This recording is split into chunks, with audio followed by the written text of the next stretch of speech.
Good morning, good afternoon, or good evening, whenever you're watching or listening to this, and welcome to Link Up Leaders, your direct link to leaders in supply chain and e-commerce.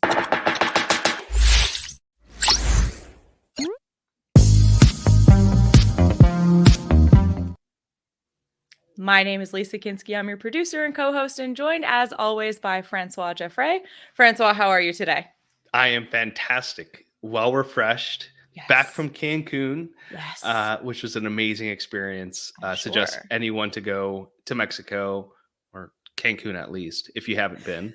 I don't know about the rest of Mexico. I haven't been. But yes, I'm glad to be back. How are you? No, we're not done with your trip yet. Did anything exciting happen while you were in Mexico? Yes. After about 7 years of being one of the luckiest people in the world with one great now fiance, I had the chance to propose, and it was beautiful, and it was at sunset, and I had the whole thing planned out. I think this is actually maybe the most I've ever planned and been nervous even after planning. Really?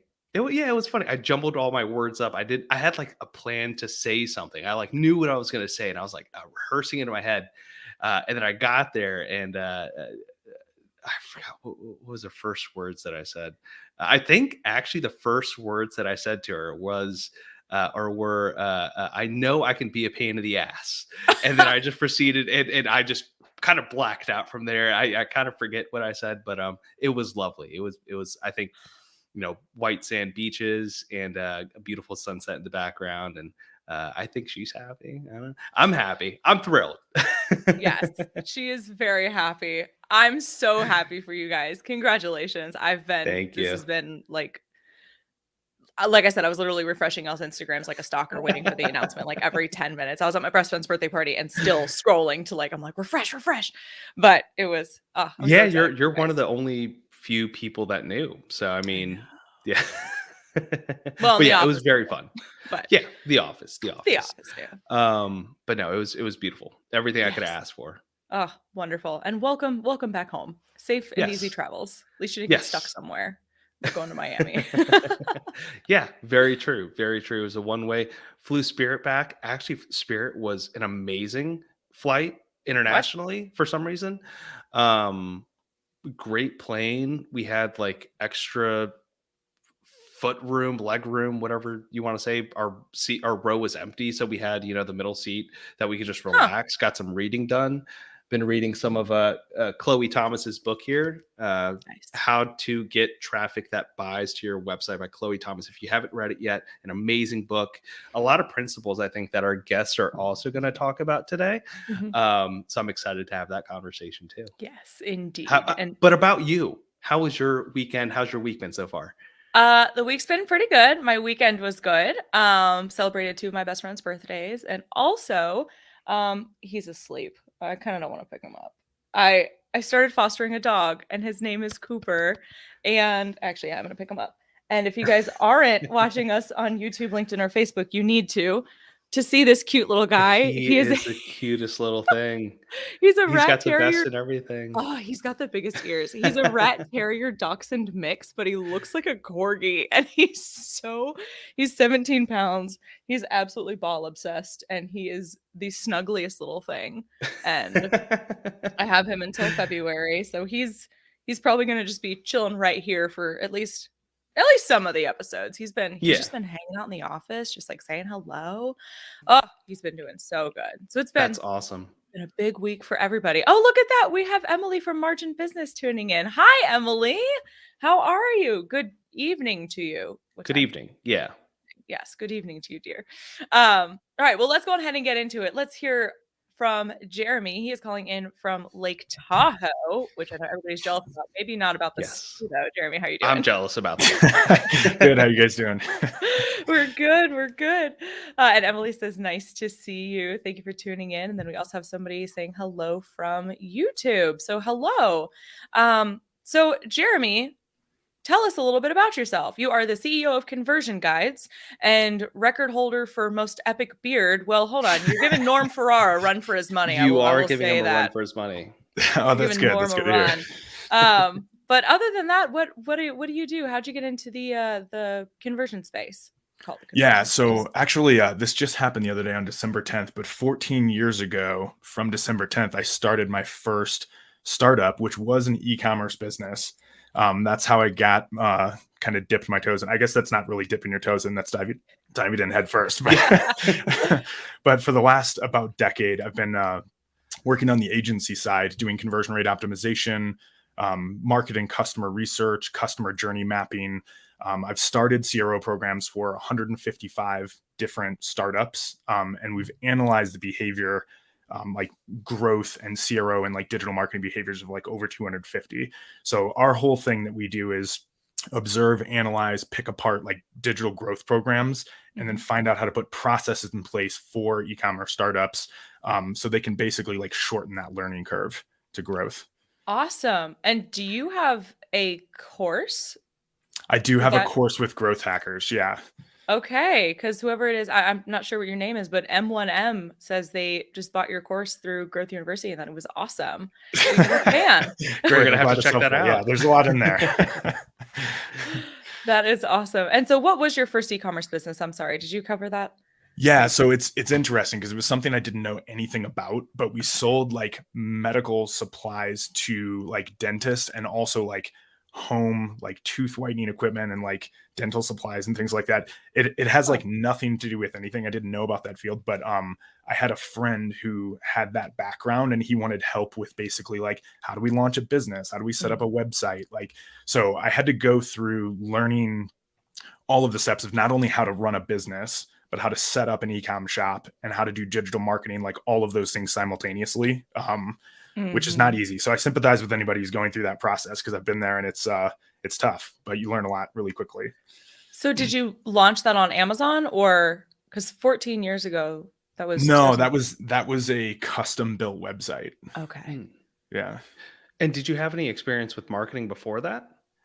No, I did not. No. Okay. Yeah, You really just dove in there. You were like, I can do this. I'm the man for the job. I mean, full transparency, I just didn't want to go to work in finance. So I was just trying to find ways to to work around that, to be honest. I have a lot of friends that say the same thing. Yeah, they say the exact same thing. It's just not for them. It definitely takes a certain type of person. But that's awesome. 14 years ago. And since then, I guess, when did you start your agency? I believe that the first agency was like 2010. I think is when we really started to like get going, but it was kind of like a 12 to 24 month process of us figuring out the agency side. And like, we actually started with paid search, and like the whole lead into this was we were doing paid search when we had churn with different clients. We were like, how do we keep clients and like add more value to them so we have these longer term partnerships? So we started with like, we'll help configure analytics, we'll help stand up landing pages for you. And it kind of just slowly progressed into, well, if we really want to drive a lot of value, then this thing that I previously didn't know about, conversion rate optimization, is a great way to like increase efficiency of your ads, which clients loved, but also like drive more direct revenue through like on-site A/B testing. So that's kind of the progression that existed. And then from there, it's just been like refining and honing that and testing it in different verticals and different like business models and things like that.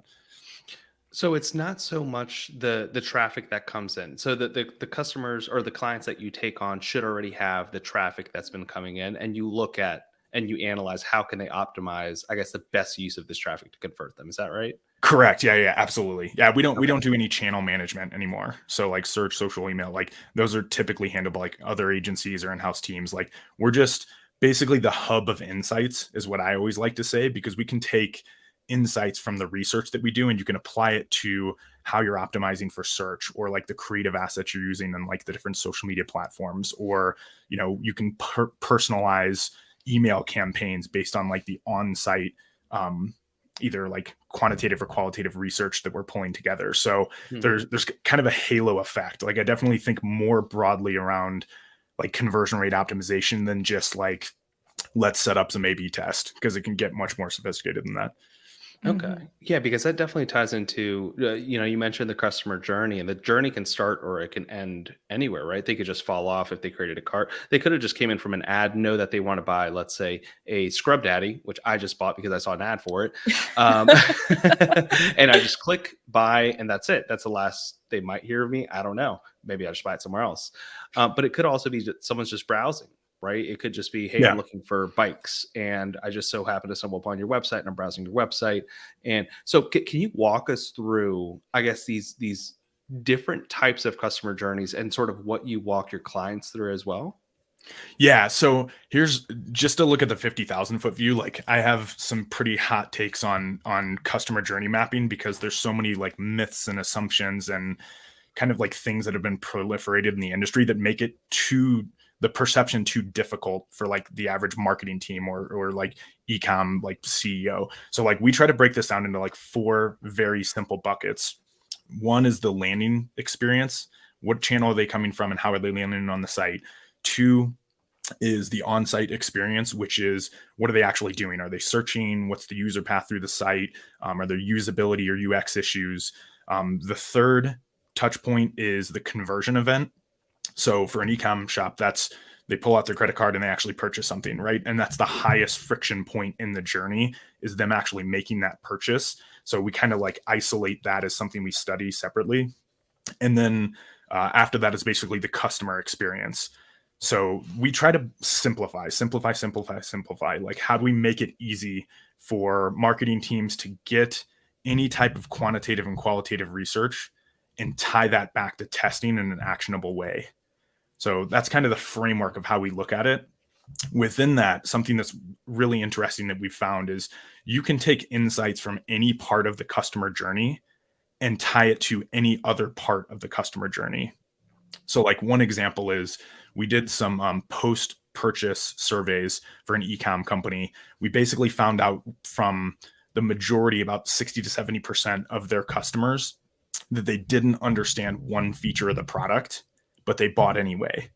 So by uncovering that insight, we actually took that information and the voice of customer samples that we got from that surveying, and we tied it back to how we were writing product descriptions on the product pages where they're deciding if they want to buy or not. So that's just one example. And we have tons of cool case studies like that of like, how do we take these insights and apply them to like different parts of that customer journey? And so I guess another type of conversion, though, let's say someone is building a business and they're just starting out with an email list that they want to build. Would you consider that also like a goal for conversion for startups? Yeah, absolutely. Yeah. That's like Okay. a critical part of like building your business. Yeah. So, yeah, if we want to break this down into like, there's purchase conversions, like that's our macro KPI, right? That's the thing that is going to drive revenue and growth in the business. But there's also micro conversions. So that could be, that could be like grabbing contact information and putting someone on an email list. That could be like any number of different touch points of things that they do behaviorally on the site, like add to cart as a point of like intent, right? So depending on like how sophisticated you're getting with your testing, and what the focus is in any 90-day window, like some of those macro and micro conversion events are going to change. And one thing that we've actually found from studying so many teams is like, you can't fix everything at the same time. It's just impossible, right? You have to have some level of focus. So typically we're only looking at like, what are the 2, maybe 3 things we're optimizing for right now? And then every 90 days we reset a growth plan that refocuses those KPIs. So if the weak spot in the funnel is getting people from wherever they land to the right product page, then like that's going to be a different form of testing than optimizing the cart and checkout flow, right? So like any marketing team is going to have limited resources, time, like skills, knowledge. So we really try to be focused so we can basically get traction and make progress against that. And then you can kind of switch later.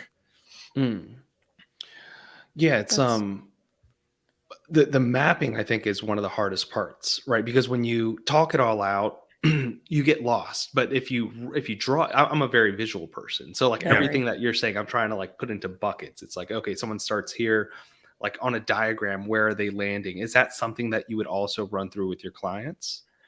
Yeah, so we think about it less. This again is back to like our perception and like practice of like customer journey mapping. Like, we don't really do personas. We don't really Okay. draw like diagrams of like here's what these steps are, because you can't control those variables, right? So like there's a million things somebody could do. What we're trying to do is get insights into a step, let's call it. So the step from landing on a product page to adding to cart. Like if we want to get insights around that, and we want to figure out like how do we create a better experience for someone, we're not thinking as much about like this persona is Sally and this persona is Tim. We're thinking more about what are the actionable things we can do to optimize this like particular like experience that they're having. Does that make sense? Yeah, Yeah, I think it does. So does persona not play into that at all? As in, like, if you have a site that's built mobile first and it's very youthful, I don't know, but maybe very youthful, but you're getting a 60-year-old Keith on there and it's very complex for him. I guess, does persona just not take any role? Do you ask them about the persona at all, or who they're trying to target? We definitely don't ask, because usually that is not based on data. It's based on like assumptions that are held. But like, let me give an example. So there's a difference between creating a persona the way we think about them in the industry and like targeting based on segments. So like there was a wearable technology company that basically sold like direct to consumers. It was like a Ring, kind of like Oura Ring, like a competitor to them. Yeah. So they thought they were selling to like people who are going into the gym to optimize their workouts, athletes, like things like that. And their whole website was built around messaging, targeting, copy, content strategy was built around like, let's go target to these gym people. Actually, what we found through like analyzing their quantitative data, doing some on-site testing, is it was more like the soccer moms that, that were trying to lose weight after pregnancy, or people who were getting started and working out and wanted to like figure the things out and weren't like highly trained athletes, right? So that totally switched all of the positioning.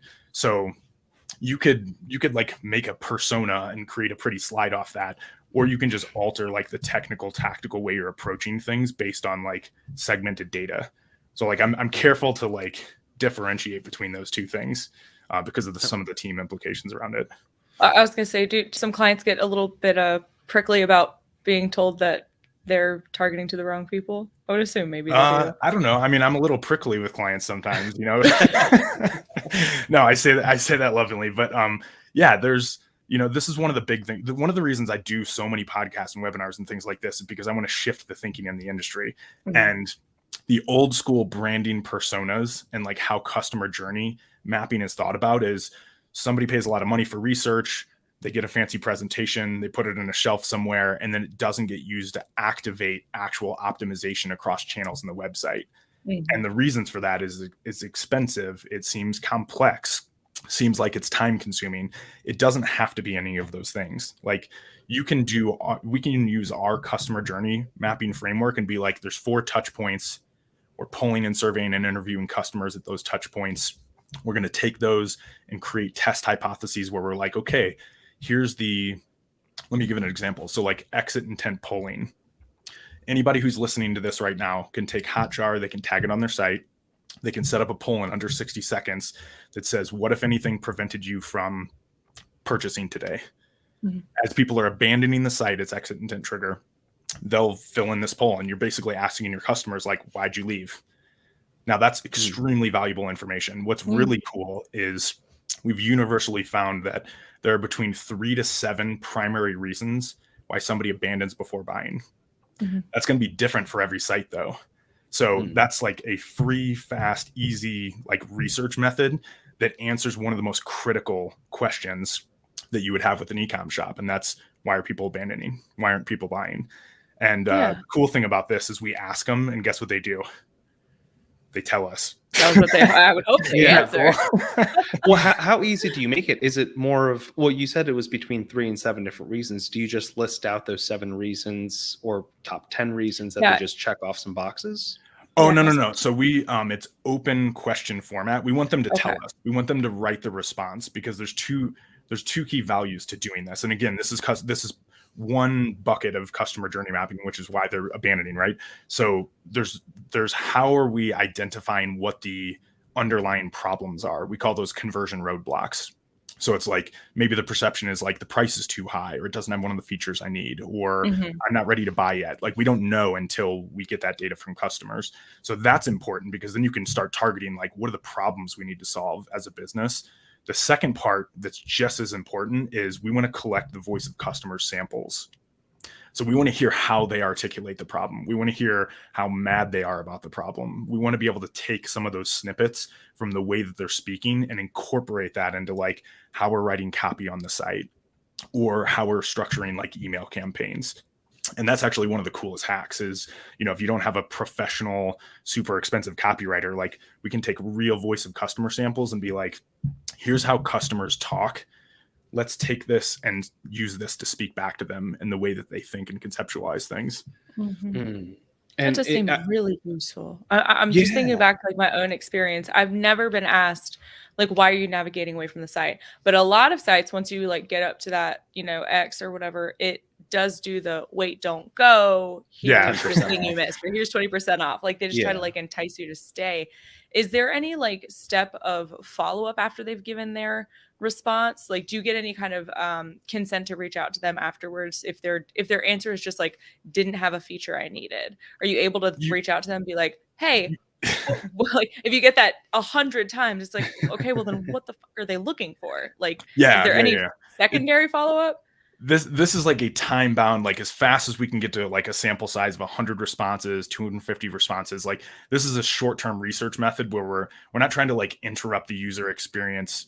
We're trying to like get data so we can improve their experience in the future, right? So like typically we don't do that because it's just a research method, but you know, there's ways you can tie that into like chat.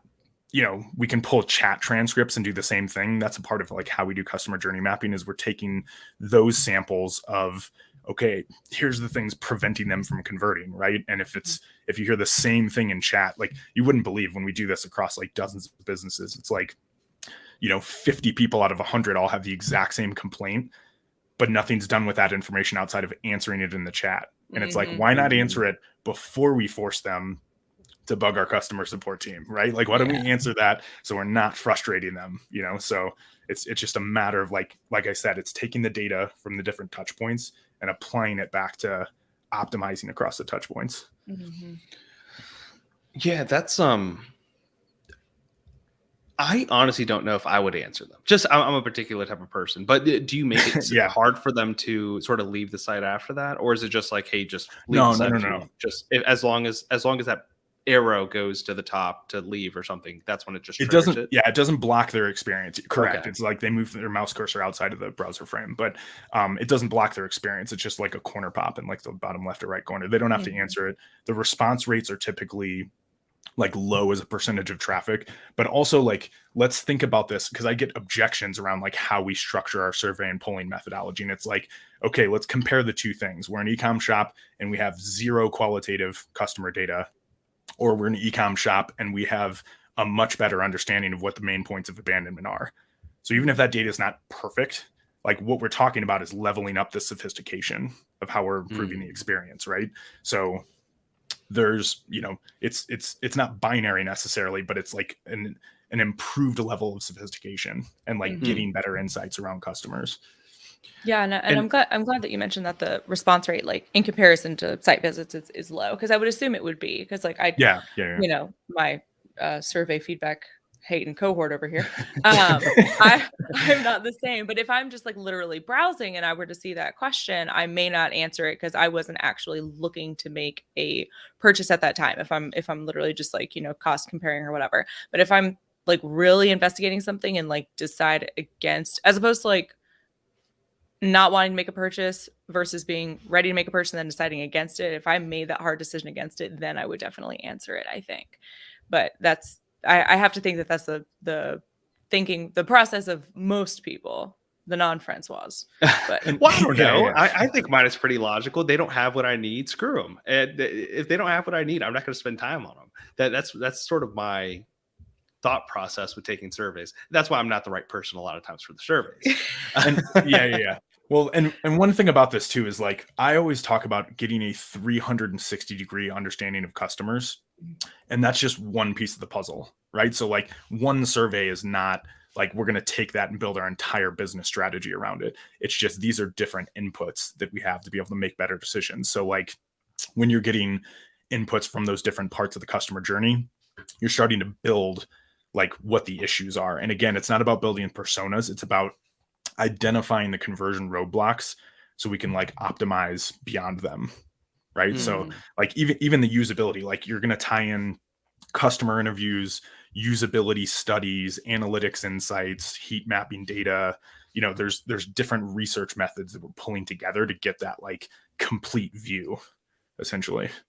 So it's a reliance on both quantitative and qualitative data, and just working to, I guess, together to actually. I think the qualitative data is definitely the harder to obtain, and I think Yeah. it's the harder one for business owners to maybe wrap their minds around, because it's not a hard number, right? You don't say, hey, Yeah. 50% of these people are actually just buying something.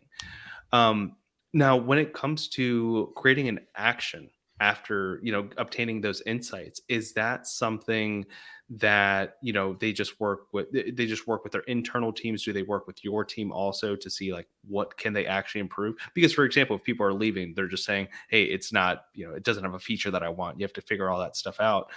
I guess, what are the next steps when you do obtain qualitative data? Yeah, so like we're taking that and we're tying it to a specific test hypothesis. So our test hypothesis could be, let's say this is too expensive, right? Like that's a big one with ecom. Like some percentage of people are going to say this is more expensive than I'm willing to pay. So there's one or two buckets they fit in. One is the value perception isn't high enough for the price. A second is I cannot physically afford to buy this thing. So you're not going to be able to convert the tire kickers, the people who are like limited on resources to be able to buy this or just are never going to. What we can do though is chip away at like the balance between that value perception and price. So that could be, you can do that in a number of ways. So like if we're going to focus on value perception versus price, it could be, okay, well, let's talk about like the premium nature of this product. Let's overcome objections that are chipping away at that value perception. So maybe that's an FAQ section that answers some of the questions that people have. And they're like, okay, now I feel more comfortable purchasing this, even though it's a premium price product. So like just trying to give some concrete examples, we're taking the problem and we're trying to spin up as many variations or hypotheses as we can, because we don't know what's going to work, right? Like we're educated guessing. So if we have, here's 3, 4, 5 different hypotheses, and here's like 2 or 3 variations, then like that's a lot of testing that can be done to like solve for this like core business issue. And is there, I know you mentioned 90 days earlier. Is that typically the time frame that you're seeing for testing these different the actionable insights? Is it like 90 days? And is there a certain amount of data that you're looking to collect within those 90 days for it to be even, reasonable? Yeah, that's actually an excellent question. It's the exact right question, because this is pretty important to like how CRO works. So we're not choosing 90 days arbitrarily just because we report quarterly, like in a business, right? We're choosing 90 days because we've experimented with like how we structure roadmaps. In that 90-day window, we found, I mean, technically it's between 85 and 110 days, like depending on the business, but 90 days is a round number and it's a good point of focus. So what we're looking at is if we optimize and we solve for the cart abandonment issue. Okay, well, now we've solved for cart abandonment. We've pushed people deeper into the funnel. Now we can now that we have more people that we're pushing into like the cart and checkout experience, now we can change our focus in the next 90 days to like, how do we optimize that experience, right? So you're putting the pieces together. But again, if you're trying to do everything at once, it's just a mess. Let's say you're only going to run, 12 tests in a quarter. If you only have 12 tests, you'd rather run a few different iterations and try to chip away at that cart abandonment than let's test this on the homepage, let's test this here. Like if it's unfocused, you don't make any progress. And then it's kind of like disheartening for teams, right? Like you want to see some kind of progress. You have to see some kind of results. So the more focus you can have on like moving the needle on one KPI, the more momentum you're going to build with the team, and the easier it is going to be to like continue to invest in optimization. Is that a difficult mindset shift for these teams that you're talking to go from everybody working on all the things all of the time to focusing on one item. Because especially in a lot of the conversations we have with like the entrepreneurs, solopreneurs, they're so used to being the one person for all of the things, right? Before they grow their Yeah. team. And it almost feels like delegating tasks, like you have to focus on this one thing. Is that a hard shift for them to make? It is a hard shift Okay. because you want to fix everything simultaneously, right? Like Yeah. how do we, so if you're comparing the two things though, and this, we have so much data around this, and there's no, like, I wish I could visualize this for you guys, like in the call right now, but if you compare exponentially growing Shopify shops versus companies that are growing at very slow rates or flat, like they're not growing at all, or they're going out of business. When you compare the characteristics between those two businesses and teams, what you see is that there's optimal trends that exist. So the focus aspect, like you're going to grow faster doing that than the spray and pray approach. Like we've definitively proven that by looking across hundreds of businesses. So there's like these key principles that exist that are basically like, what is the optimal way, not just to conduct optimization or drive traffic, but like if you're building a business, like a hub of growth, like an engine for growth, then there's certain things that work better than other things. And that's one of them. I think maybe Francois is frozen, either that or he is very still. So we'll just keep moving along then. So other than kind of like the spray and pray, the working on all the things all the time, the Bo Burnham, if anybody's seen that, I haven't seen that. What are some of those common mistakes that are kind of slowing the growth of those D2C brands, either early on or maybe they've hit this next level of growth and then they just can't break through to that next stage? What are some of the things they're doing to kind of like shoot themselves in the foot? Yeah.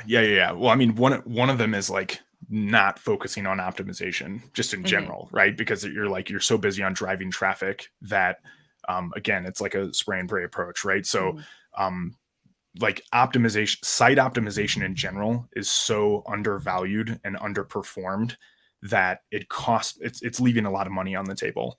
So for every $1,000 you spend, if 97% of people that hit your site are abandoning, and we can even incrementally improve that, well, like it's kind of like compounding interest. It's going to build over time, right? So like the more we optimize, the more this is crazy. That's funny. The more we optimize, the more that you're going to get a benefit on both sides. So you're making ads more efficient. You're bringing down CPAs. You're like learning about customers on the channel side, but you're also like driving more revenue and increasing conversions on the site. So it's kind of like a dual benefit. And when we're talking about like driving traffic from ads and stuff, you said that you guys aren't really like into the social side of things anymore. Are you just talking like Google ads and like Bing ads? In any channels. I mean, I've worked in okay. digital for a long time. So like I'm familiar with like working with in-house teams, working with agency teams. Like I have a search background. When I was working in search, there was no social, you know what I mean? so things or have very changed little a lot. social. Yeah. Oh man. Francois, do we have you back yet? I don't think that we do. Okay, perfect. Well, what are some other things that these brands should know kind of as they're wanting to focus on optimization, some of the actionable tips, goodness, that they should use to kind of increase that ROI? Yeah, I would say one thing that's like an exercise that I always do with e-com brands is imagine somebody, I mean, this doesn't exist during COVID, but imagine somebody sitting on the other side of the table from you and you have to sell your product. What would you do to sell that product? If that potential customer said, I'll buy this thing right now if you can convince me in the next 60 seconds. Well, we only have 60 seconds to capture them on the site. Most sites, like they're not going to sit on your site for 20 minutes. So if you think about that, it's selling to a human through a computer. That's what we're doing online, right? But people don't think about it like that. So if you have product descriptions that are like, like bland or boring, or like just a bunch of bullet points of like product specs, you're not selling anymore, right? So like that's what we're trying to do, is we're trying to connect with the customer. We're trying to give them the information they need to be able to buy a product. We're trying to like increase the value perception. We're trying to accomplish all of these things simultaneously. And being customer focused really comes back to like you're having a conversation with someone through a screen. So if you wrote copy, if you wrote ad campaigns, if you wrote emails, as if you're talking to your friend you're trying to sell this product to, that dramatically changes everything from like a marketing strategy and positioning perspective. Yeah, and I'm thinking back. It's funny you said that, like, sitting across the table, okay, you have to sell this thing. I used to have a sales job, and that was my interview, was sell me this water bottle. And I was like, this Yeah. is the most nerve-wracking thing ever, because I don't know like who you are. I don't know like what is going to speak to you. So that's, I guess it's back to where you said getting that data and that information is really important to have kind of up front, you know. Um, so what can they do as far as like the framework is concerned, as like setting everything up? I know we kind of talked about that a little bit at the beginning, but and you went through the 4 steps. Um, and when we talk about an e-com startup, are we talking about like first product or kind of a few under the belt sort of know what they're doing? Yeah. So, I mean, that's if you're too early stage from like a CRO perspective, like you can do the research and you can make changes to the site or you can make changes to your campaigns and things like that. But like for on-site testing, we need traffic to test against, right? Like if you only Mhm. have 100 people hit the site in a day, like you're not really going to get like insights fast enough, right? So there is kind of like a traffic threshold, but that's so we're looking at like, different types of businesses. Like an earlier stage business, you're still working on product market fit, unit Mhm. economics, getting channels to work, finding out what channels are like lend themselves best to like the type of product you're selling.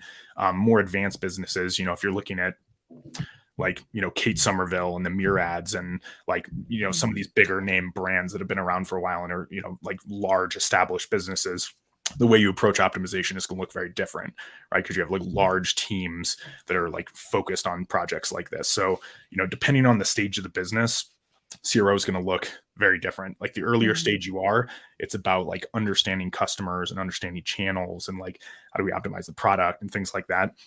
The more advanced you get, it's more about the fact that you have like a multi-channel like approach. You're trying to find more scale.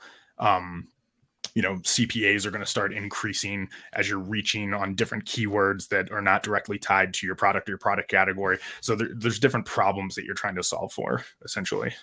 Hmm. Francois, are you Sorry back? about that. I am back. I What? overloaded my computer a little bit too much with too many tabs, but I was listening Oh. in on my phone while I was rebooting that.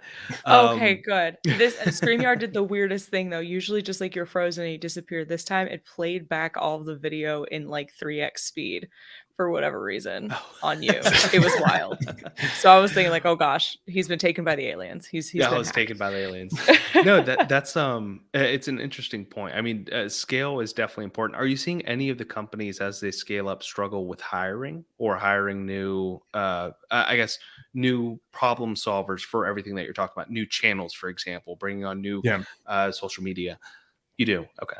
Yeah, absolutely. I mean, that's like in scaling any business, like hiring, interviewing, getting right people in the right seats is like always one of the biggest roadblocks. Mhm. I think for like e-com businesses, there's a tipping point of we've gotten to the point where we kind of need a dedicated CMO. Like there's that Okay. tipping point of like, okay, we have product market fit. We have to scale this. Like whether you're venture backed or bootstrapped, you're going to hit that point where you're like, this is getting messy and we need somebody to Mhm. step in and run this at an executive level. And that person needs to build out a team. And that digital growth team needs to be structured around like how we conceptualize like growing our business. So a couple things on that are like the old school way of doing this is like we hire a person and they manage a channel. Mhm. That's what it looks like, right? Like I think the future, like I don't predict what's going to happen in the future normally, but so maybe I'll say what I hope happens in the future are when digital growth teams are being built, and we help businesses do this. By the way, this is like another thing that I didn't mention, but we help our clients do this. When you're building a digital growth team, there's 14 discrete skills that you need to have. Not one person can do all of those things. It's just impossible. Like a developer has very different skill sets from a designer, from a copywriter, from Mhm. somebody that has like the ability to get executive level buy-in, to make changes to the market positioning. Those are all different skills, right? So Mhm. this is a full contact team sport, right? We need to have like different backgrounds, varied skill sets, and then we need to create a cross-functional team to drive growth. So like that's the biggest takeaway is you have to have a lot of skills. You need different people. You also don't want your team to get too big. If you had 14 people, well, now it's a bureaucratic mess, right? To get anything done. So like kind of the optimal for like the early growth stage, like late kind of, Series A business. That's like, hey, we're going to really try to ramp up now. If you have like a 2 to 4 person like team, then you can cover a lot of those skills and even like use some contractors like backfill. And then you have what you need to be able to like optimize across like both channels and the on-site experience. And those 14 different skill sets, do they fall into certain buckets like creative and the dev obviously is a lot different? Yeah. And quantitative and qualitative research, I like break those out as two. Sometimes those are people can have like, I have quantitative and qualitative research skills, right? But like not everybody does. You can have a data scientist who's never interviewed a customer, but can like bring a lot to the table. So yeah, it's a unique blend that has to fit for each team and each business. But if you're missing any of those skills, we see the underperformance come through in the numbers, which again is like pretty interesting, right? So like one of the things we do with our CRO maturity assessments is we're analyzing team structure, skills, like what teams focus on, like what do they do on a day-to-day basis? Like is everything tied to growth or is it not? Usually there's wasted time in there, right? So like it's optimizing every one of those variables to like accelerate the growth curve. And that's an interesting concept. Is it tied to growth or not? And in the instances where and I think a lot of, it could be a CMO, it could be just a business owner that's scaling up. They like certain channels, right? They might like social media. They might think, hey, everyone else is doing this. I should do a lot of the same. At what point do you have that conversation of, hey, we just need to cut this, at the helm and focus on these other more successful channels because these other successful channels are leading to better conversion?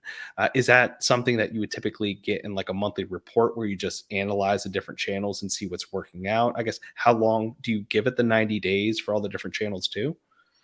Yeah. So like I said, like I don't do that on a day-to-day basis anymore. Cause like usually like the businesses we're working with, they have like some in-house people or they have like a collective of multiple different agencies. So like I'm not managing the day-to-day of that. Like there's other people that could answer that question better than me for sure. But what I will say is like most channels, like if you're not optimizing the on-site experience, then that channel is 100% guaranteed to be underperforming what it could otherwise be doing. Right. So like if you look at how budgets are allocated, like CRO isn't considered a channel, right? Like that's not in the job description for like a marketer. It's not even in a job description for most people that are on a digital growth team. So if you spend 99% of your time, effort, budget on driving traffic, but you're not spending any time on getting them to buy on the site, there's a real problem there, right? So like that's the concept that I'm always pushing is like you're leaving money on the table. There's like really, simple, straightforward, close to free or affordable things that you can do to like optimize the other side of that coin. So you're like driving growth faster. And is there a lot of this obviously ties into tracking and analytics, right? Yeah. You have to know the paths that everyone is taking. Is there a preferred analytics tool that you have? And I'm sure there's different ones for different levels, but maybe for someone that's starting out, someone that's scaling up, and someone that's just ready to just go into hyper growth and hyper analytics. Yeah, I mean most earlier stage startups are like, they're on Shopify with Google Analytics. Like a lot of these things are like, like free tools or very affordable tools that you can use, right? So like you start there and then you build on that and you get fancier later when you have the margins and the budget to be able to do it, right? So like even with, $15-20 million a year businesses, like we're typically not recommending like go buy this fancy tool, right? Like because there's the migration from GA to whatever Heap or Mixpanel or like one of the fancier like analytics platforms. Like there's a lot that goes into that, and most teams are not getting what they need out of what they have now. So what we really focus on is like, how do we get more insights? How do we get like, we call it business intelligence. How do you get more insights out of your analytics now? There's like untapped revenue that exists in that. So it's not really as much about changing the tools as it is like changing the process and the research methods. Got it. And then are there any I guess, data points that someone should be focusing on for their KPIs as they're building out, let's say, a lot of these business insights? I imagine there's a lot of brands out there that haven't focused too much on analytics and are doing great. They just have a Yeah. great product. They know who to market to. But as they scale up, especially, I think it is important to start to incorporate those KPIs into the business. Is there anything they need to be hyper focusing on when it comes to that data? Yeah, focus on the part of the funnel that's most broken. That's the easiest way to think about it, right? So like if the problem is in the cart and checkout, that's pretty close to the money, right? So like let's focus on that. If the product, if a totally different e-commerce business is like, look, we can't even keep them on the site. The bounce rate is 60, 70, 80%. It's like, okay, well, you got to solve that because we have to keep them on the site before we can optimize their user path. We have to keep them on the site before we can help them select the right product out of all our SKUs. So it depends on, like, again, there's hundreds of variables that exist, right, that can be optimized. So it's about what can we squeeze the most juice out of. And that is something that's very clear to see in like standard reports and like Google Analytics. So if you were going to do nothing other than like look at the funnel and see like what's most broken and concentrate your optimization there. Got it. And then from there, is there a baseline that they can sort of compare themselves to? Like, can they say, hey, I'm selling mugs. I want to compare my conversion rate or bounce rate to other companies that are selling mugs. Is there somewhere to get that type of insight? Yeah, actually, that's a great question. So there are industry benchmarks. I would say like use them tentatively, right? Like it's a good barometer for like where are we versus where like the average that exists in our product category. Like that's good information, but also don't overthink it, right? So like maybe it's the only way we use it really is like, hey, you're really not taking this seriously. Look at how much worse you're doing than what you could be. That's part of it. And then sometimes they just like to see the data, right? Because it's extremely variable across like different product categories and verticals. And yeah, that data can be found. I'm trying to think, like we've databased all of this like internally for clients where we have a pretty good sample size, but we don't share that. Like I should probably make like a white paper, but I'm trying to think like Unbounce does like publishes reports on like landing page optimization and conversion rate by industry. There's, some of the bigger aggregators of data and like SaaS platforms and stuff like, I'm sure Shopify has like some kind of annual report, like, annual state of e-commerce or something. Mm-hmm. So like we used to pull a lot of that data. We don't do it as much anymore, but it can be helpful, especially for, like less mature marketing teams that are trying to get some of these insights and really trying to frame things up for themselves. Got it. Yeah. I think there always has to be some sort of starting point. If you're starting to establish the KPIs, especially for those businesses that are scaling up, they could be far beyond it even. Another question I did have, it's slipping my mind now, but I remember it now. So those business owners that are worried, let's say that they are going to screw something up, essentially. Right. That if you are doing optimization, hey, what if I'm already doing pretty well? What if this change that we do screws it up? I guess what sort of conversation would you have with them to sort of alleviate this? For the don't fix it if it ain't broke people. Is that what you're asking? Don't fix it if it ain't broke. Yeah, because if you have your benchmark and you're hitting your benchmark, you're usually making money. You're pretty happy. But I guess it's always like you want to jump that one step ahead. And sometimes you have to have that leap of faith. Mm-hmm. Yeah, no matter what the stage of the business is, you're going to be screwing a lot of things up. So like that's just the reality, right? So if we get past that part of the argument, then it's a matter of testing is actually the best way to mitigate risk. Because if let's say we have Google optimize on a site and we're gonna test product images, like we're gonna have a lifestyle image versus a product image. I'm just like making up a test, just to make it concrete. So we're going to run this test. So we're going to load up new like lifestyle images and we set up this A/B test. 50% of visitors are going to see the product lifestyle. 50% are going to see the product images. If one of those variations is underperforming, all you have to do is press a pause button and it stops showing that to visitors. Now, the visitors to the site have no idea we're testing anything. They're just seeing the experience they're seeing, right? But the great thing about CRO is like, not only does it drive revenue, can it drive incremental revenue? It also gives us insights into customer behavior, customer preferences, like things like that. It also mitigates risk, because if something is underperforming, let's say it's underperforming by 6% in like add to carts. Well, if we just push that live on the site, we have no idea. So we're seeing like variability in our reporting, like in our ad channels, we're seeing like variability, like suppressed conversion rates in like Google Analytics, but we don't know why. So like testing allows us to pinpoint each of those changes we make to the customer experience and understand, how did that impact the user behavior? How did that impact conversion rates? How do we take that insight that we have and leverage that to make other decisions in the business? So there's kind of a halo effect of like multiple things going on there, but it is a good question. Like, you can always pause the test. That's what's great about it. Okay.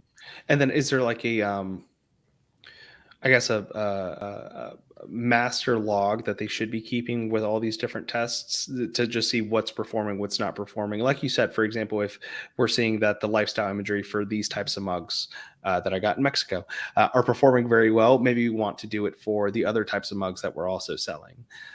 Is there a good, like, is that something where, under the assumption of this is performing, so that should be performing, should they just mass change everything? Or I'm not asking that the right way, but I think you get what I'm saying. Yeah, I do. Yeah. So here's ways that you can, let's think more holistically, even than like the on-site experiences. Like, we find out lifestyle images work better. Now we take lifestyle images and we incorporate those in our email campaigns. Now we take lifestyle images and we use that when we're targeting certain like segments on Facebook. Right. So like, you can take in, again, like if we have winning test with creative on Facebook and we know lifestyle images work better, now we can test that on the site too. Right. So again, it's about that kind of bringing it back to like the customer journey, right? We can take these different test and research points and apply them to other channels or other points of the journey. So I would still recommend testing that, because you could test positively, like you could get a lift in conversions on site with the lifestyle images.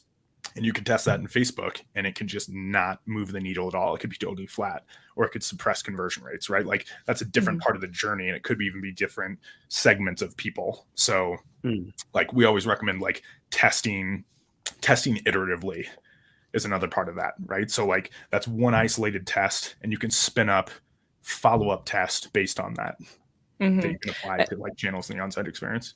And that was going to be my question, is how often should they be testing? Like, obviously, like, test a thing at a time, right? You can't change all the things and say, oh, this was the one. But like, how often should they be doing that? And I'm wondering that because of like COVID online shopping, like it shot way up in the US. Yeah. And as the world kind of begins to open back up, it's not going to go down, but I don't know, some of these folks who maybe didn't need to optimize because there was just a need for it might need to be focusing on it more now, as less folks are getting their toilet paper online and now are getting it in the store. Yeah. Does that make sense? Yeah. It does make sense. Yeah. And we've tracked all of that like during, I don't know if you can call this post-COVID or not, but like there have been like behavioral changes within teams and businesses. And obviously there's been changes with like customer behavior. So it has been fascinating to like watch that, because when you database enough like information around testing results, when you interact with, literally dozens and hundreds of teams, you get to see like how that works. And it's pretty cool. But see, now I ranted too much and forgot the question. how frequently should they be testing? How frequently should we be testing? Yeah, is as much as you can test and as fast as you can test. So like, one cool thing that we've seen from like our maturity assessment work is that there is a positive correlation between testing velocity and increased growth rate. It's actually only one of the things that we can draw like a perfect correlation to. Like, if you double your testing, it does not mean that you're going to like double your growth rate per se. But as you accelerate how much you are optimizing, how much you're testing, we do see those numbers move up into the right.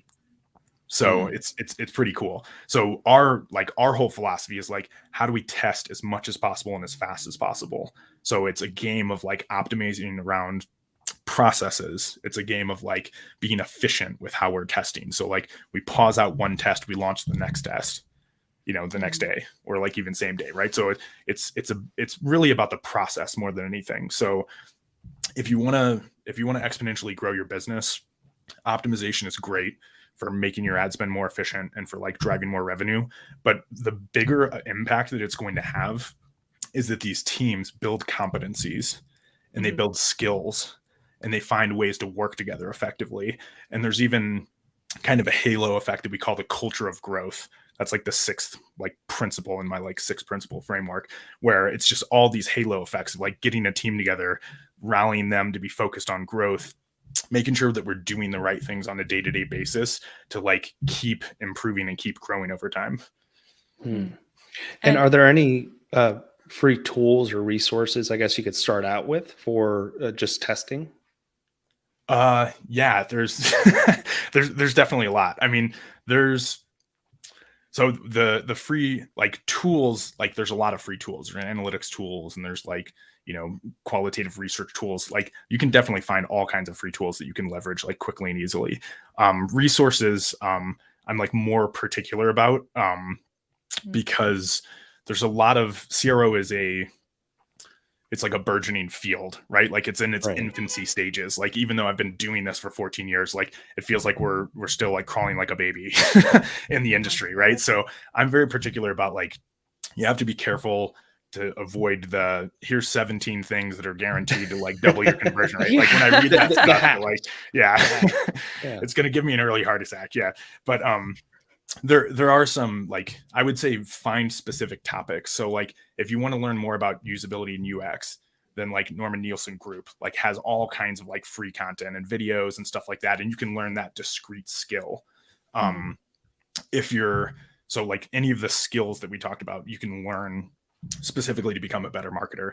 Like if you're looking at like CRO programs at like the process level, like the team level, like how you build digital growth teams, then I mean, there's not too many people that are doing that. That's why that's one of my focuses, is like it's a gap that exists. Like nobody's looking at the program level and trying to explain, here's what works and doesn't work for a team. Like here are the specific variables that you can optimize from a process perspective. So that can be like more or less applicable to like a business, right? Like if you're earlier stage, you're like, hey, look, we're not going to have a 9-person team. So I'm not ready for that. How do we just like take action on some of this stuff? But as a business gets more sophisticated, as they increase the revenue, that becomes imperative, right? So again, it kind of depends on the business stage. Yeah, constantly learning, definitely important. And we have unfortunately come to the end of our time, but wanted to ask another quick question of like, what is the best sized business to work with conversion guides? Do you guys have like a sweet spot of like clientele or anything like that? Yeah, I mean, we're typically like, the number I always use, and it's a little arbitrary, is like 15 to 100 million in revenue.